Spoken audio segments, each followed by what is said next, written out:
Senhoras e senhores, bem-vindos a mais um IdeaCast. Eu sou o Charles Mota, estou aqui na técnica com o professor Rodrigo Portal. Estou aqui com 3 ilustres convidados. Mais uma vez, o professor Fábio Fernandes, lenda do futebol carioca, com mais de 30 anos de experiência no mercado. E hoje eu estou com a nutricionista Cecília Martins, que trabalha no esporte mais popular do mundo e ajuda a entronizar todos os divinizados do futebol, né? Todos os heróis da nossa época, da nossa geração, que são jogadores de futebol. E uma outra grande figura que faz com que esses divinizados, esses jogadores de futebol, tenham a melhor performance possível e se tornem extremamente relevantes no mercado global de futebol, que é o Felipe Amarante, fisioterapeuta, preparador físico, que está inserido talvez no maior mercado esportivo do mundo, que é os Estados Unidos. Senhores, muito obrigado pela oportunidade e atenção que vocês estão dando para a gente aqui hoje. E a gente vai continuar falando de futebol, continuar falando conectado com o vídeo anterior sobre a rede de apoio, né, sobre o ciclo virtuoso de atendimento do atleta de alta performance. Vou começar fazendo uma provocação para a Cecília. Quando o atleta de alta performance parte para um outro mercado, e a gente é ponto pacífico que a performance esportiva está intimamente associada à alimentação, quais são os principais desafios para essa adaptação que o atleta acaba encontrando nesse contexto global do futebol? Então, o que a gente tem visto bastante eles têm essa dependência, né? Quando eles estão aqui no Brasil, eles se sentem em casa. Então, eles têm todo esse aporte. Quando eles saem do país, tudo funciona diferente. Então, a gente até pensa aí na concentração, que fora do país já quase não existe. Então, eles precisam trabalhar por eles mesmos. Então, isso é um desafio muito grande, que aí eles começam a virar adultos, mesmo já sendo adultos. E tem essa parte da alimentação, né, que dificulta muito. Por muitos irem morar sozinhos, morar em alojamento, então eles não conseguem preparar os próprios alimentos. A questão da suplementação, às vezes eles ficam perdidos, às vezes o clube não fornece tudo que eles precisam, então eles não sabem o que eles precisam estar fazendo no consumo, que horas, o porquê. Então, tudo isso já vai juntando, né? E essa necessidade vai cada vez mais aumentando. Por exemplo, a gente lê muito que na Ásia uma dificuldade muito grande para ter acesso à proteína animal. Por exemplo, desde o tipo da proteína, né, até o contexto de preparação e a condimentação do alimento. O desafio das comidas mais apimentadas, que acaba desencadeando um processo de irritação intestinal. A gente tem várias reportagens, várias matérias identificando isso. E uma outra dificuldade de ter acesso aos aminoácidos básicos, né? Aqueles essenciais. Não sei se são 11 ou 12, eu sempre erro. Nessa parte eu pulei, eu errei na múltipla escolha. Eu nunca sei se são 11 ou 12. Que o nosso feijão com arroz acaba tendo, né? Sim, e tem o arroz e o feijão, mas não é o mesmo gostinho daqui, né? O feijão acaba sendo enlatado, às vezes não é o feijão preto, que eles costumam estar sempre fazendo o consumo. O arroz também tem um sabor diferente, então eles vão sentindo bastante a questão do paladar, né? O modelo que faz, o tipo de condimentos, tudo isso modifica. Tem a questão do calor também, a intensidade do calor nos outros países, do frio. Isso também vai atingindo bastante, que aí a questão de hidratação, bebe menos água, bebe mais água. A suplementação intra-treino, porque eles não estão acostumados com essa adaptação. Então, uma coisa vai levando a outra. Repete, você falou adaptação, o quê? Intratreino, como é que é? Intratreino, que a gente sempre está fornecendo uma suplementação.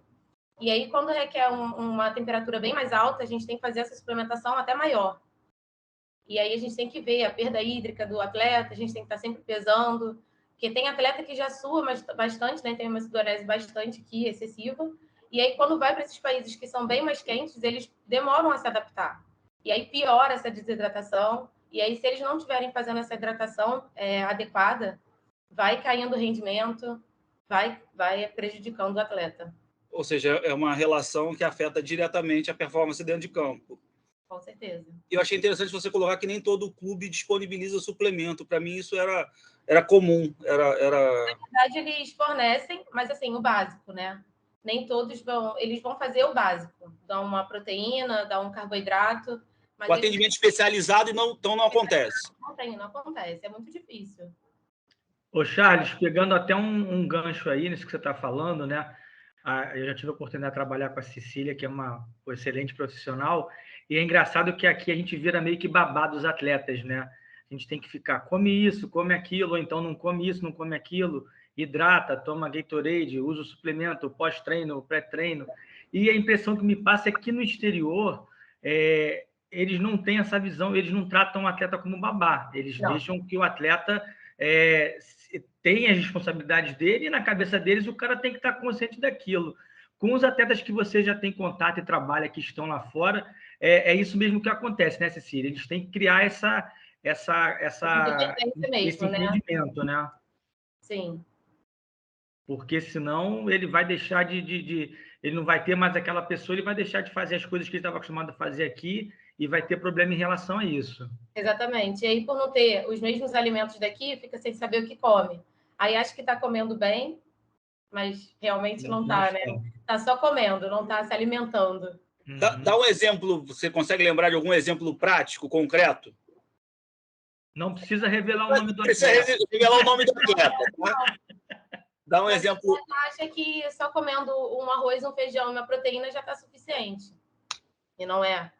Né? E aí, às vezes, à tarde, vai comer um biscoito, porque não gosta do preparo do lanche, vai tomar um suco em vez de tomar, de repente, um shake, um leite.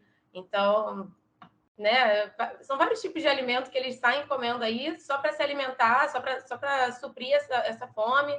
E o atleta escuta, Cecília?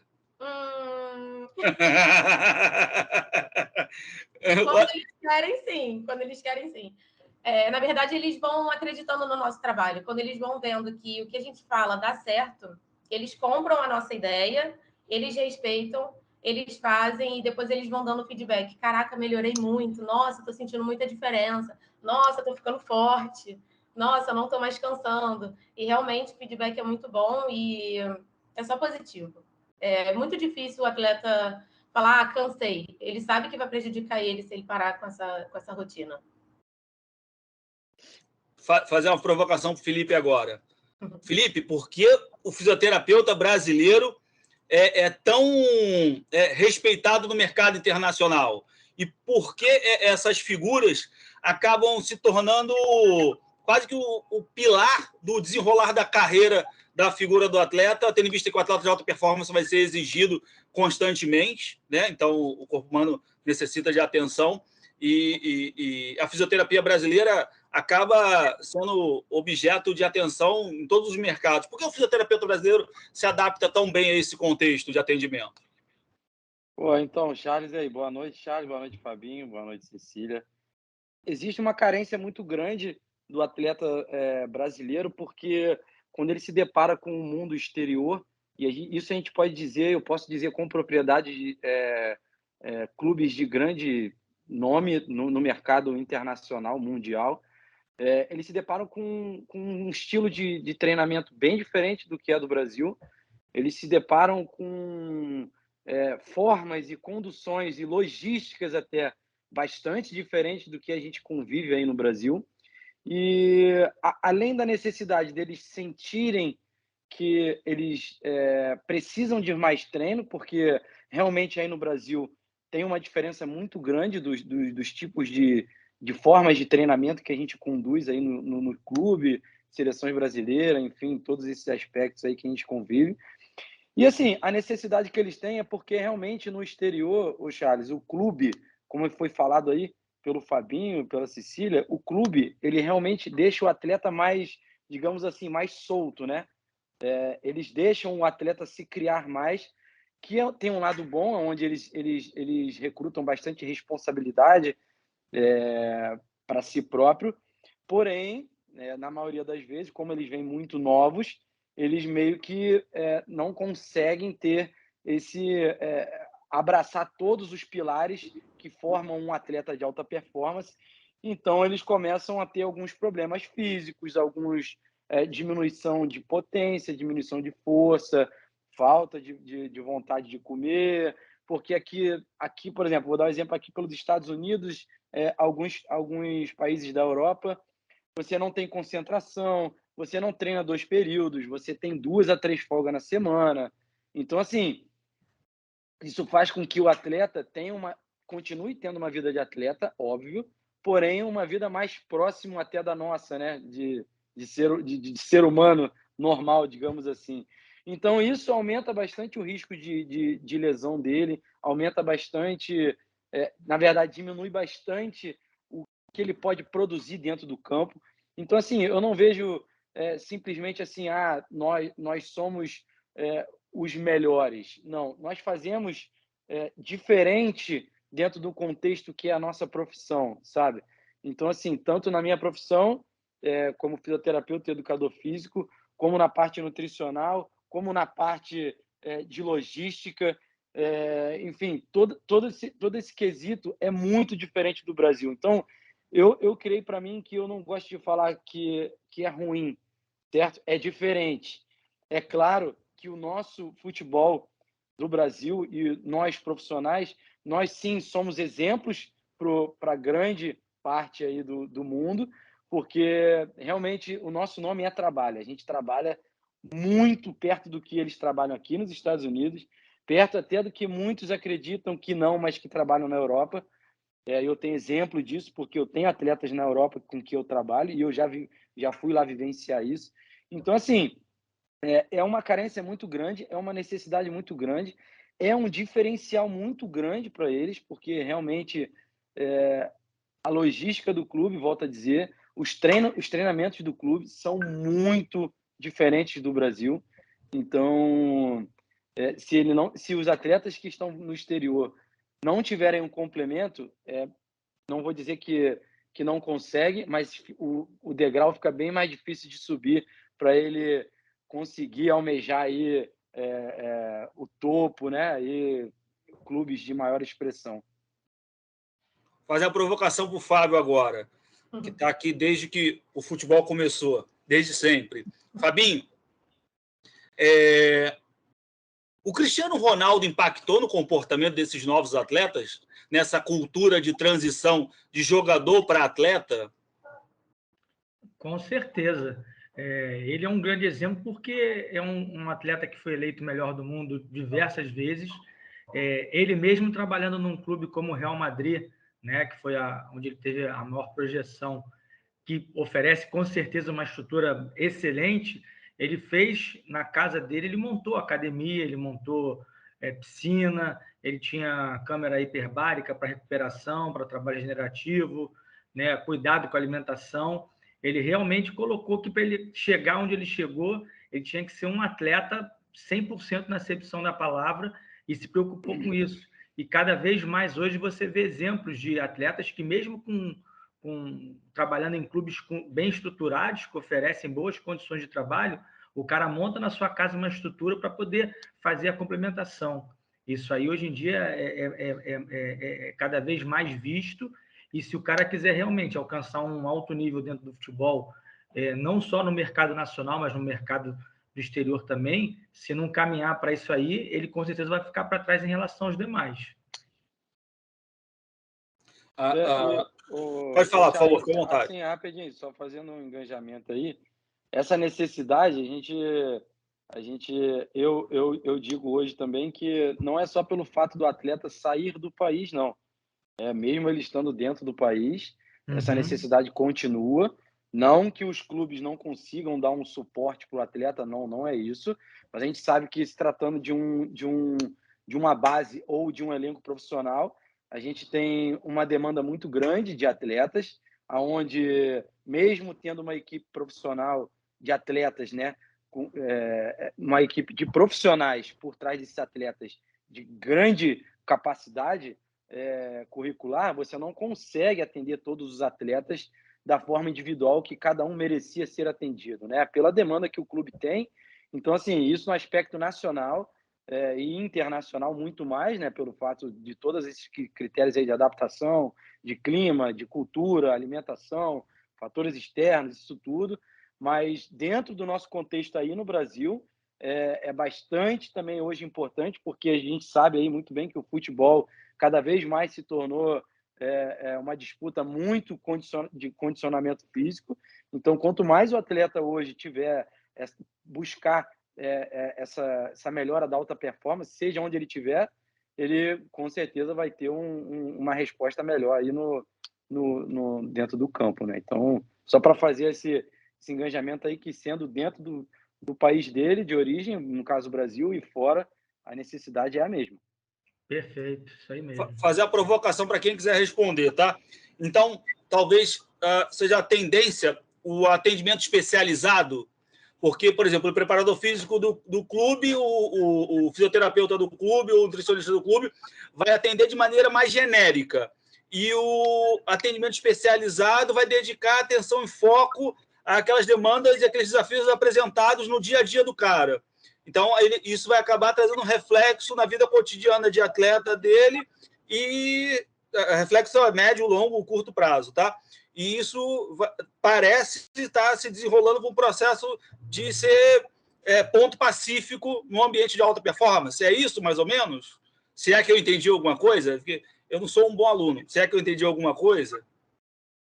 É isso, Charles. A única coisa só que, assim, não é que o clube faz de forma genérica, não.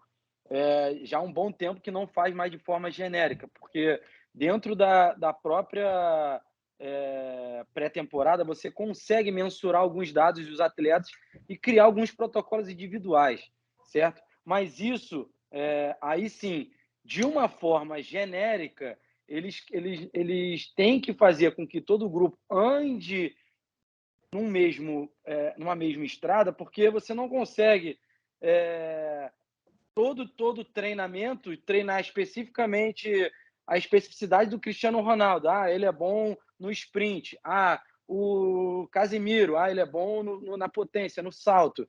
Você consegue criar pilares para eles, com que eles dentro do clube consigam fazer treinos individuais, mas aquilo não é o suficiente para eles dentro do clube, porque realmente não tem como você, com 40 atletas dentro do elenco profissional, 35, seja o que for, colocar um profissional para cada um para estar orientando ele dentro daquele treinamento, entendeu?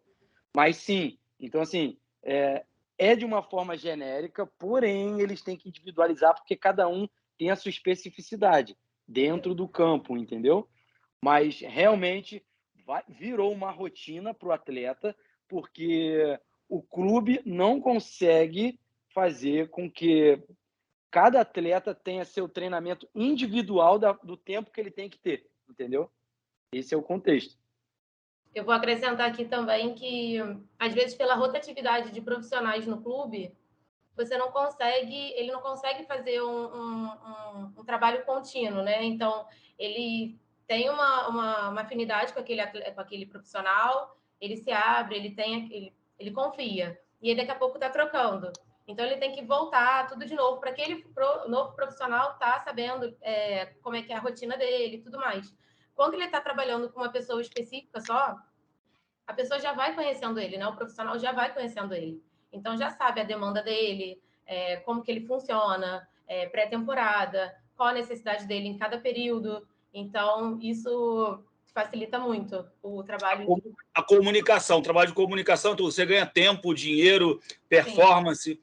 Gostei da Cecília. Cecília é mais de humanas. Cecília é mais de humanas. Estou sentindo isso. É verdade. A comunicação faz a gente ganhar tempo. É verdade.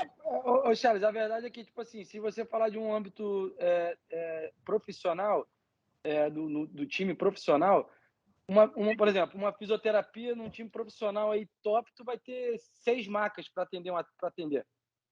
Se tu tem 28 no elenco, como é que você faz um pré-treino, né? Um pré-treino com 28 atletas com 6 macas, mesmo tendo 4, 5 fisioterapeutas? Não tem como.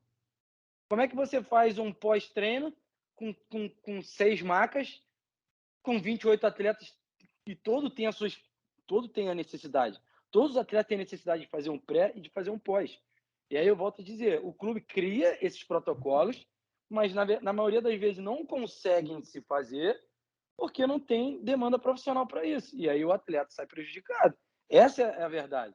Porque realmente, vai cair entre nós, não tem como um clube botar 28 fisioterapeutas, um para cada um lá dentro. 28 preparadores físicos. Então é aquilo, são 28 para fazer um treino de força. O preparador físico máximo com o seu auxiliar ali, eles vão conseguir o quê? Ter 2 focos de visão para olhar para um lado e para o outro ali e vão estar olhando e não vão estar conseguindo corrigir todos. Então... Desculpa, Pedro, te interrompi, Felipe, desculpa. Perdão, pode continuar. Não, vai, pode falar. Queria fazer mais uma brincadeira com o Fábio. Como é que era no começo, Fábio? Tinha maca, Fábio? Aí você também já está exagerando um pouquinho, né, professor? Mas só uma observação em cima disso. Muitas das vezes, o atleta ele tem um start nesse atendimento mais individual, sabe em qual momento? Quando ele se lesiona. Às vezes, quando o cara tem uma lesão grave, aí ele fica ali, por exemplo, uma lesão de cruzado anterior. Aí são de 6 a 8 meses, dependendo do tipo da lesão. O cara fica ali, aí ele começa a engordar, porque o treino dele é muito pouco, não sei o quê. Aí ele começa a ficar preocupado. E nesses momentos, às vezes, é que ele procura uma nutricionista. Pô, o que eu faço aqui para poder não engordar? Porque eu não estou treinando, não estou gastando. Aí ele procura um outro fisioterapeuta para fazer um complemento a mais daquilo que ele faz no clube. Então, ele faz de manhã no clube e procura um profissional para fazer um complemento, porque ele quer voltar o mais rápido possível. E ali ele percebe que aquele atendimento individualizado, personalizado para ele, vai trazendo benefícios. E aí, mesmo depois de recuperado, ele mantém esse tipo de atendimento. E isso aí vai gerando benefícios para ele e o cara passa a fazer com que aquilo ali vire uma rotina dele de trabalho, entendeu? Então, vai de encontro a isso que está sendo falado aqui. Não é que o clube, de repente, não ofereça, mas o clube não consegue, por melhor que tenha a estrutura, por melhores profissionais, dar esse atendimento individualizado, que ele passa a ter quando ele procura os profissionais fora do clube, entendeu? É exatamente isso. Agora, mudar um pouco o foco, tá? Cecília, quando o atleta pergunta para você, posso ingerir álcool? O que você responde? Nossa, eu sabia que ia vir essa pergunta. Álcool combina com performance?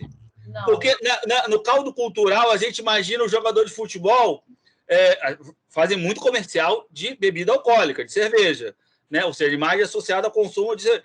Combina performance? Existe uma dose adequada, mínima, pertinente? Ou não existe? Álcool não combina? Não existe, não combina. Mas se a gente for ferro, fogo, fogo, já era, né? A gente perde o atleta. Então, a gente tem que tentar levar ele ali na maior amizade ali, tentar explicar para ele. Ainda mais quando o atleta está se lesionando, tá lesionado lá, ele vai ingerir porque ele não está jogando, então ele acha que ele pode beber, porque ele não vai precisar ir para campo. Isso ainda piora o processo inflamatório, então a gente tem que estar sempre explicando isso para eles. E aí, o que eu falo, né? Beber não pode. Vamos tentar segurar, pelo menos nessa época de competição, esse ritmo aí que tem jogo quarta, domingo, sábado, enfim. Vamos tentar esperar um pouco, pelo menos esse período. Eu falei, sempre pergunto, o que você quer para você? O que você prefere? Beber agora? Ou daqui a pouco você ter a vida um pouco mais calma e você poder beber à vontade? Então, eu sempre explico para eles e eu falo, essa consciência é seu guia, vai lá, não me conta nada. Agora, vou fazer uma pergunta parecida para o Felipe. Pelada e futevôlei combina com o ciclo de preparação e recuperação, Felipe? Pode futevôlei no meio dessa história toda? Então, Charles, o que acontece? Hoje, eu digo assim, eu não sei se já tem essa... Se eu estiver errado, até vocês me corrigem aí, mas eu não sei se já tem esse título, mas hoje o atleta ele precisa de um gerenciamento da alta performance dele. E o gerenciamento da alta performance dele, individual,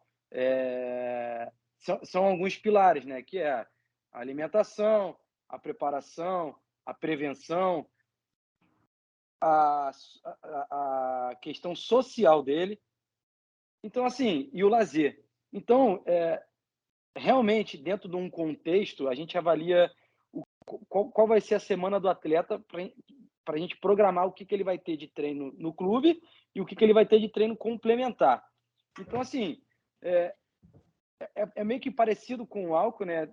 Os atletas gostam, é uma diversão jogar um futevôlei. A pelada eu digo que nem tanto, Charles. Eu acho que, bom, eu ainda não me deparei com atletas. Hoje é muito fute-mesa e futevôlei, né? Acho que a pelada caiu um pouco, né? mas também não muda muito o contexto de ser uma atividade. Só que é uma atividade que tem menos contato físico, então pode gerar menos agressividade ao corpo. Porém, a gente tem que tentar conduzir a vida do atleta com que ela seja repleta de todos os caminhos, né? Então, assim, o futevôlei para o atleta não deixa de ser um lazer para ele. Então, a gente tem que saber o momento certo, a gente tem que conversar com o atleta, poder passar para ele que se ele tiver uma minutagem muito alta, se ele tiver uma fadiga muito grande, que aquele momento não é o momento ideal, mas também a gente tem que entender que quando tem a necessidade, porque a gente sabe que a vida do atleta é bem puxada, né? Então a gente tem que saber lidar com isso. Mas dentro de um contexto geral, não é muito favorável para a vida dele. Então a gente tem que saber lidar com o cronograma aí da vida do atleta. Ô Charles, uma coisa muito importante aqui que o Felipe comentou agora e me ocorreu, é fundamental que esses profissionais que deem esse trabalho de suporte para os atletas, aqui no caso, por exemplo, a Cecília e o Felipe, eles não façam uma coisa desconectados ao trabalho que é feito no clube, porque a gente encontra muito isso, e é um perigo, é um perigo. A gente já pegou atleta nosso tomando suplemento que tem substância que pega no exame antidoping. Entendeu? Então, por exemplo, a Cecília, se ela vai suplementar qualquer atleta, ela tem que saber quais são todas as substâncias que caem no antidoping para nunca em nenhum momento passar. E saber também o que ele está consumindo no clube para não causar um excesso de ingestão de determinada substância, determinado componente. A mesma coisa em relação ao Felipe. Se vai fazer um trabalho complementar, se o cara trabalhou força no clube, o Felipe não vai chegar tarde e vai trabalhar força com ele de novo, porque ele vai estourar o cara. Então, é muito importante que tenha essa consciência, que tenha esse conhecimento, né, se possível, até acesso aos profissionais dos clubes, para poder saber que trabalho está sendo feito ali, para você não acabar, tem aquele velho ditado, né? Água demais mata a planta. Então, se você não tiver a consciência, e como o Felipe falou, montar um organograma de trabalho, de atividades, em cima daquilo que ele vai fazer no clube, o que ele precisa complementar aqui, o regenerativo, tudo isso é muito fundamental. Então, é muito importante você ter consciência dos profissionais que você vai buscar para trabalhar com o seu atleta, para que você cobre isso deles, que seja um trabalho em sintonia com o que é feito no clube, né? Tem que ter um contexto de comunicação, como a Cecília colocou ali. Diálogo, linguagem é fundamental. Sim, com certeza. E a questão dessas questões de doping é muito importante o profissional que está trabalhando com esses atletas conhecer essas leis, né? Esses regulamentos. A lista da UADA, né? É o mínimo. Isso. Uhum. Saber a lista da UADA, o que vai cair no doping. Na rotina, como é que... Isso faz você se aproximar muito mais do atleta. Você sabe como é que é a rotina dele ali. E principalmente nessa questão de doping. Até quando eu trabalhava no clube e o atleta estava fazendo uso de suplementos manipulados, a gente sempre orientava eles a não fazer esse uso, porque era um risco. Enfim, eu acho que tem que realmente ter essa comunicação do profissional, atleta e clube. Eu acho que é fundamental. Em alguns casos, eu tenho amigos que não têm esse acesso ao clube, como, graças a Deus, eu estou tendo aqui no New York City. Mas meu começo aqui também não foi fácil.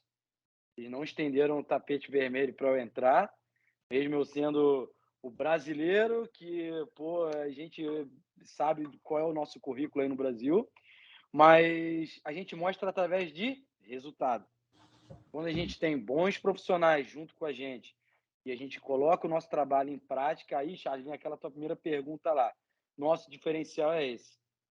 Então, o nosso diferencial realmente do trabalho com atleta de futebol para o exterior é a nossa experiência, é a nossa vivência, é o nosso dia a dia, é a integração que o futebol brasileiro tem dentro do clube, que é a multidisciplinaridade. Isso aí é fundamental.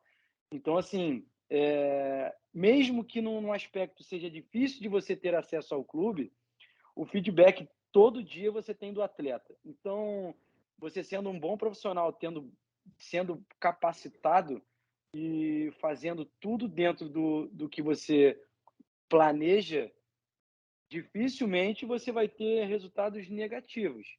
É claro que a gente sabe que o futebol, como qualquer outro esporte de alto rendimento, você tem lesões, você tem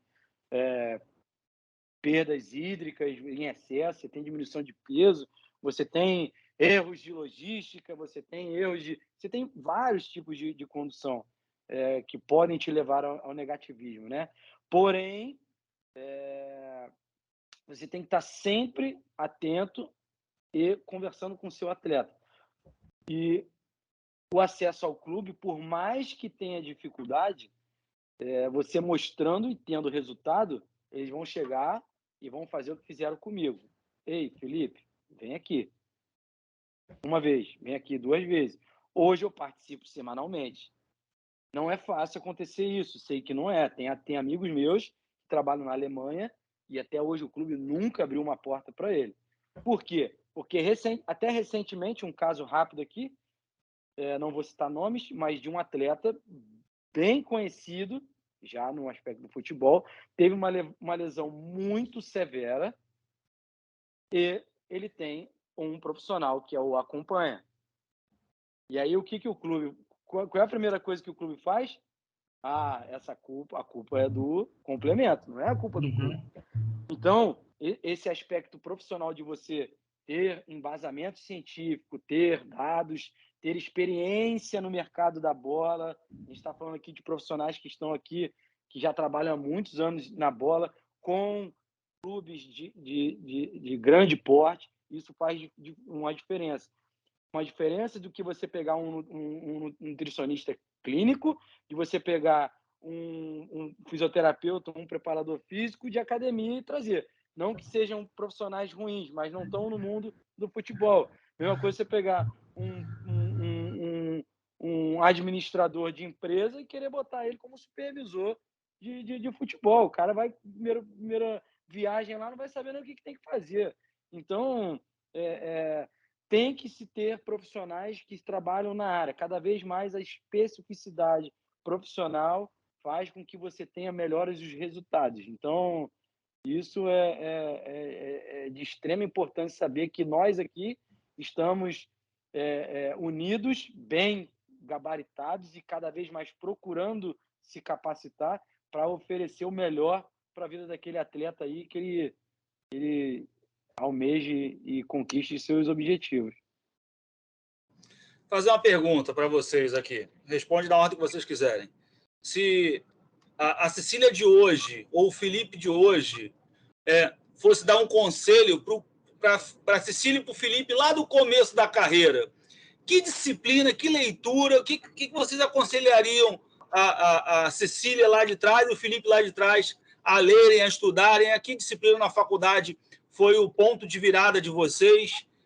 O que vocês indicariam para... Por que essa provocação?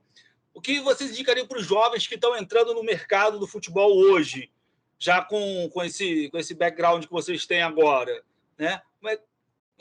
Lê o quê? Faz o quê? Vai aonde? Conversa com quem?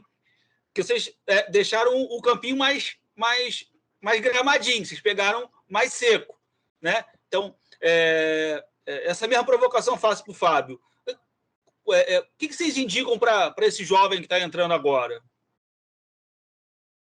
Hoje, né, eu trabalho aqui de forma individual, então eu além de fisioterapeuta e preparador físico, como eu digo, um gerenciamento de alta performance, eu trabalho muito essa parte psicológica dos atletas e dou muita...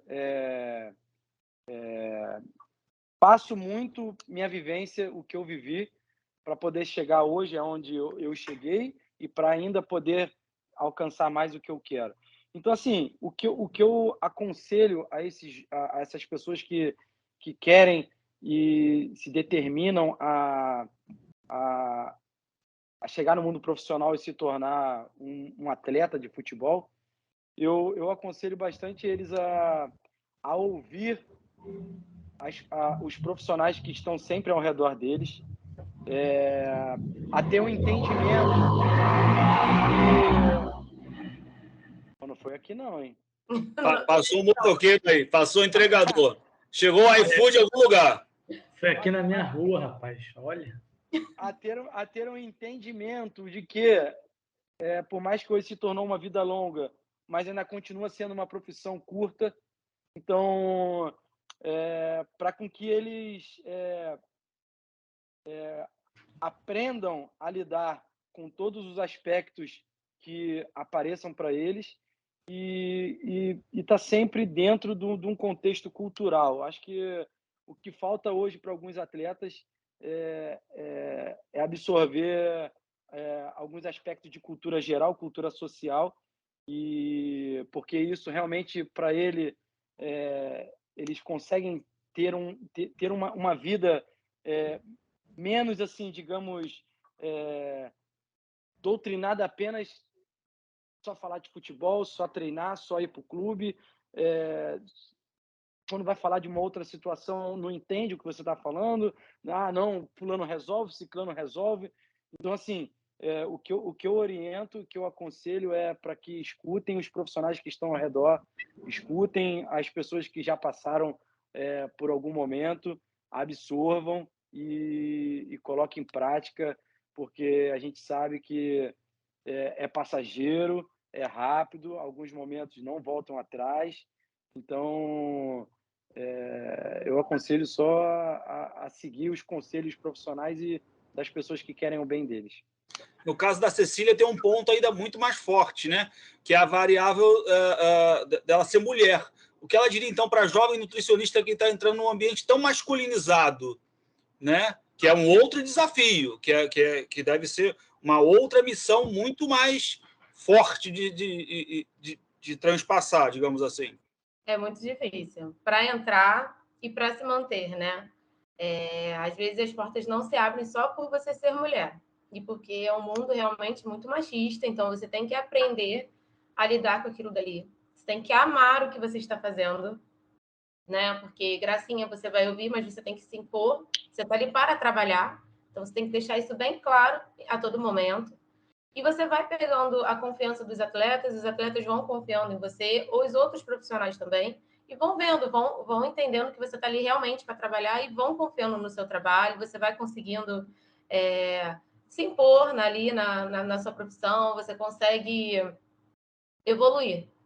O que eu falo assim, para as pessoas que estão entrando no mercado é se dedicar bastante, e devagarinho vai aprendendo. Eu acho que assim, você não precisa só aprender com o nutricionista, você vai aprender com o massagista, você vai aprender com o supervisor, você vai aprender com a moça da faxina, você vai aprender com o pessoal do refeitório.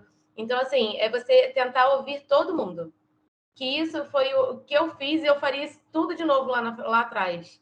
É você começar aos pouquinhos e você falar a verdade. Olha só, isso aqui eu não sei, como é que faz? E tentar aprender, e estudar o que você está trabalhando. Quando você sai da faculdade, você não sai pronto para nutrição esportiva. Então, eu tive que estudar. Então, eu tinha um final de semana que eu tinha que sair do clube do mês. Então, minha cabeça já estava pirando, porque eu tinha jogo, então eu tinha que conversar lá com o gerente, olha, esse final de semana eu não vou poder, mas eu já estou encaixando uma estagiária para poder ir, ou então algum outro profissional. Até o Fabinho sabe disso, olha, eu não vou estar nesse jogo, desesperada, mas eu precisava estar ali fazendo a minha formação para poder ter minha especialidade na nutrição esportiva, que foi fundamental para eu poder entender tudo e não parar de estudar. Porque toda hora, um dia o ovo faz mal, outro dia o ovo faz bem, um dia o suplemento tal faz mal, outro dia o suplemento faz bem. Então, a gente tem que estar sempre se atualizando. Viva a ciência! Viva a ciência. E, assim, se você acredita... A nutrição, ela não é um beabá, né? Você, lógico, tem as coisas que são verdades e mentiras, mas você também tem que acreditar no que você está trabalhando. Porque tem profissional que não gosta de cafeína, mas eu gosto de cafeína. Então, você não é obrigado a trabalhar com o que aquele profissional acha. Então, você também tem que ter a sua liberdade. Então, é sempre estar estudando por ver aquilo ali funciona cientificamente, ok? Então, vai em frente. E segue essa vida. Ô, Charles, rapidinho, só fazer um rapidinho antes de passar para o Fabinho aí. Eu acho que eu entendi um pouco diferente. Eu falei sobre o contexto da vida do atleta até chegar ao âmbito profissional. Isso, eu estou pedindo para você dar um conselho para os jovens fisioterapeutas que estão entrando no mercado agora. Para o Felipe, lá no começo da carreira. Tu ia falar o quê? Meu irmão, estuda isso. Eu faço das minhas palavras que a Cecília falou aí, não é muito diferente. Eu acho que a gente sabe que estudar é o caminho, mas existe também um ditado que então, a teoria sem prática é demagogia, e a prática sem teoria é loteria. Então, essa é a frase. Eu sempre procurei estudar, tanto que eu fiz 2 pós-graduação, mais 2 faculdades, uma pós-graduação.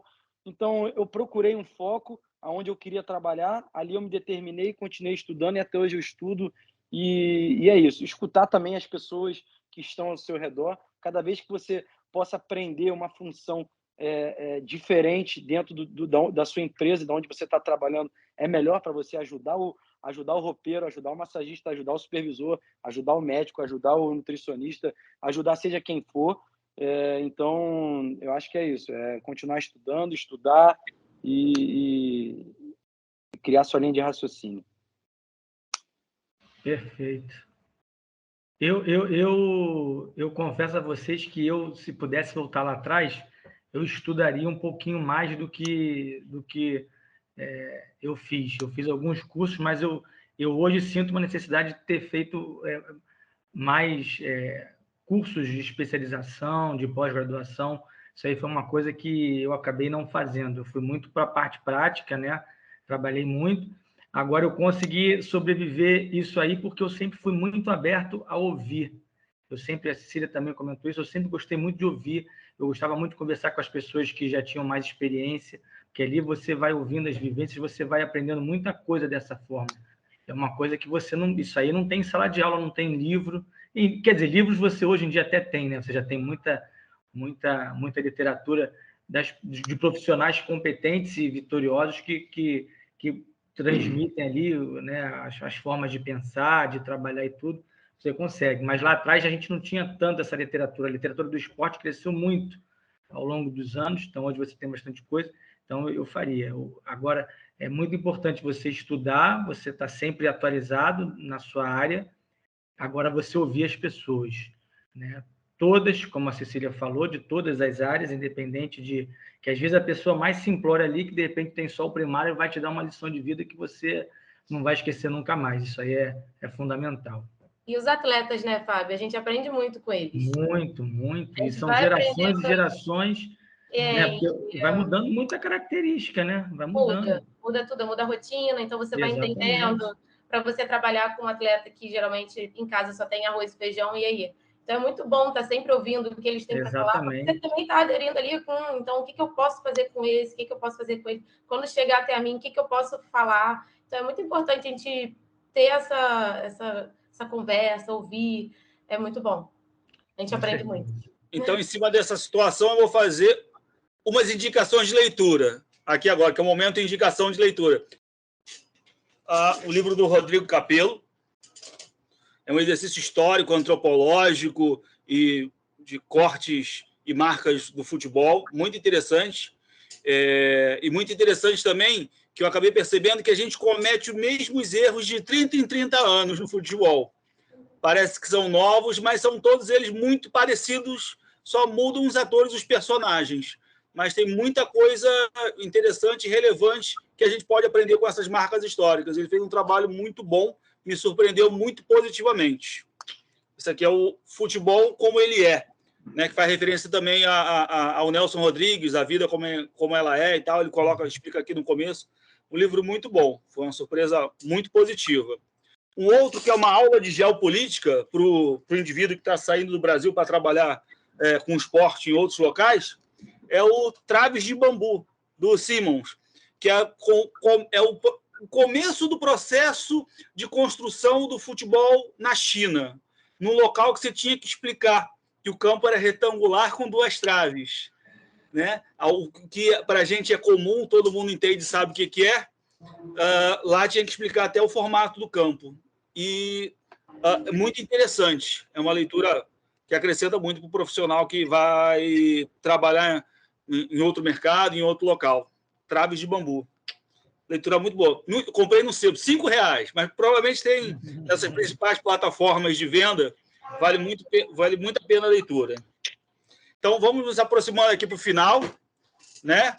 Não vou falar que eu daria conselho para ninguém, nem para mim. Eu ia falar para mim, foge, brincadeira. Não. Eu aconselharia para ler mais, construir mais, conversar com mais gente. Né? Eu acho que gente faz as coisas acontecerem, faz as coisas rodarem, traz possibilidade e interação. Conhecer gente, falar com gente, interagir com gente. Acho que é fundamental para qualquer comportamento profissional, para qualquer pessoa. Vamos começar com as considerações finais? Cecília, por gentileza, quer deixar suas redes, suas plataformas? Vamos lá, agora eu estou agitando mais o meu Instagram, né? Então, nutricionista Cecília, pode seguir lá, várias dicas, parcerias. Quem quiser atendimento também, faz atendimento, né, Cecília? Ah, tá. Não, faço atendimento, gente. Desculpa. Faço atendimento online, faço atendimento presencial. Aqui no Rio, eu faço na Barra e na Freguesia. Legal. Então, galera, segue lá. Felipe? Bom, primeiramente agradecer essa oportunidade de estar com excelentes profissionais junto aí. E eu tenho uma clínica de fisioterapia e nutrição, estúdio de pilates na Freguesia, que é a Fisio Amarante. Tem o Instagram lá, Fisio Amarante, quem quiser seguir. Tem o meu pessoal, que é Felipe Amarante. Se tiver alguma dúvida também, estou sempre orientando, ajudando dentro do possível. Mas é isso. Então, eu estou à disposição aí de quem precisar, sempre, mesmo estando fora do país, estou respondendo todo mundo e ajudando. Fabinho, você é de casa já. Só agradecer mais uma vez a participação, poder estar batendo esse papo, trocando essa ideia, falando sobre futebol, falando sobre atletas, né? Trabalho de alto rendimento, de alto nível. Prazer estar aqui com a Cecília e com o Felipe, dois profissionais que eu tive a oportunidade de trabalhar e, né, incontestável a competência dos dois, feliz em ver o sucesso aí, a sequência na carreira deles, e tenho certeza que coisas muito boas ainda vão surgir por aí para eles. Então, esse aqui foi o vídeo 2 sobre atendimento especializado, rede de apoio, né? Vamos dar continuidade, vão ter outros vídeos relacionados. Nós temos também atendimento relacionado à parte de psicologia, à parte tributária, à parte jurídica, à parte de organização funcional cotidiana, que tem alguns desafios cotidianos, como colégio, médico, seguro viagem, transporte e translado das famílias. Tem um monte de assunto interessante que a gente vai falar em outros vídeos aqui, que também se conecta toda essa teia, essa rede do atendimento ao atleta de alta performance dos nossos tempos. Então, eu quero agradecer a Cecília, o Felipe, que estão aí entronizando os divinizados da nossa era, que são jogadores de futebol. Eu quero agradecer ao professor Fábio Fernandes, que toda vez que eu falo com ele é um engrandecimento para a minha vida, então para o esporte nem se fala. Já é patrimônio imaterial e imaterial do futebol carioca. E eu sou o Charles Mota, eu estive aqui na técnica com o professor Rodrigo Portal. Se cuidem, fiquem bem, a pandemia está acabando, foi lá a 4ª dose. Abraço, tchau.